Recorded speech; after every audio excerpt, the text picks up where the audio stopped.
Nakilala na ng mga otoridad ang mga suspect na sangkot sa panghuhulap sa isang mag-asawa sa barangay Caloocan, Santiago City at kasalukuyan na inihahanda ang pagkasampa ng kaukulang kaso laban sa mga ito. Batay sa ulat ng pulisya, isang concerned citizen ang lumapit sa mga nagpapatrolyang pulis upang i-report ang naganap na hold up sa nasabing barangay.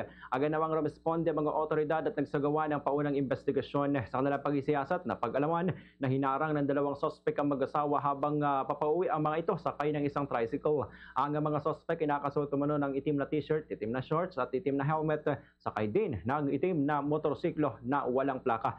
Pinangay ng mga suspect ang bag ng mga biktima na naglalaman ng tinatayang 800,000 pesos na halaga ng mga alahas, 280,000 cash at dalawang Android cellphone at may isang keypad phone at iba pang mga personal na gamit kabilang na ang susi ng kanilang tricycle.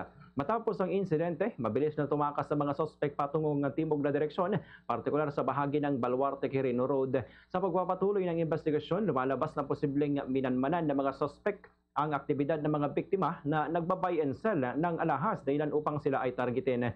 Sa panayam ng Bomb Radyo Kawayan, kaya Police Captain Jonathan Yel Esteban, hepe ng Police Station 1, sinabi nitong nakilala ng mga suspect at kasalukuyan na inihahanda ang pagsasampa ng mga kasong kriminal laban sa mga ito. Dagdag pa ng opisyal, nagpapatuloy ang follow-up investigation kabilang ang pag-backtrack sa mga CCTV footages at pagsasagawa ng hot pursuit operations upang agad na matukoy at maaresto ang mga suspect. Ganitong bahagi ng pahayag ni Police Captain Jonathan Yel Esteban.